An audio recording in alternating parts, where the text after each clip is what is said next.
और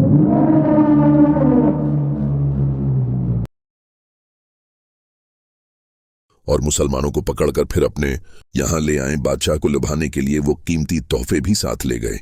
हबशा पहुंचते ही वो पहले पादरियों से मिले, क्योंकि स्कीम ये थी कि पहले उन्हीं को हमवार किया जाए। चनांचा इस गरज से उनको भी कुछ तोहफे दिए।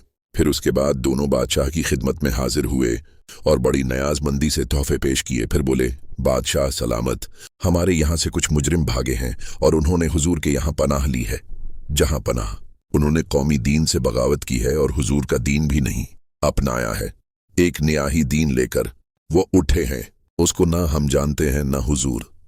घर घर आने वाले भी उनसे आजिज आज के हैं।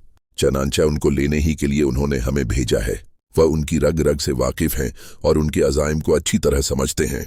पादरियों ने भी फौरन तायद की और परजोर अंदाज में बोले, जहां पनाह, ये बिल्कुल सच कहते हैं। वाकई कुछ मुजरिम यहाँ घिस आए हैं, इन्हें जरूर उनके हवाला कर दिया जाए। लेकिन नजाशी ने इनकार किया। उसने कहा, जिन लोगों ने हमारे यहाँ पनाह ली है और हमारे पास रहना पसंद किया है, मैं उनकी बातें भी सुनूंगा।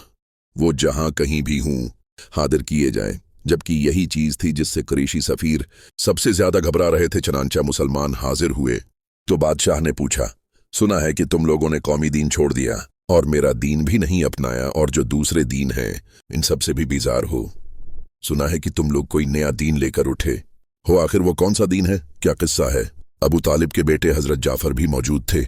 वो सबकी तरफ से बोले, ए बादशाह, हम लोग जाहिल थे, बद पहुंचते थे, मिर्दार खाते थे, ताकतवर कमजोरों को खा जाता। इतने में अल्लाह ने हम में एक रसूल भेजा। इस रसूल के खानदान को हम अच्छी तरह जानते हैं, उसकी सच्चाई और पाकबाजी से भी खूब वाकिफ हैं। उस रसूल ने हमको सच्चे दीन की दावत दी और उसने कहा कि हम सिर्फ एक अल्लाह की इबादत करें।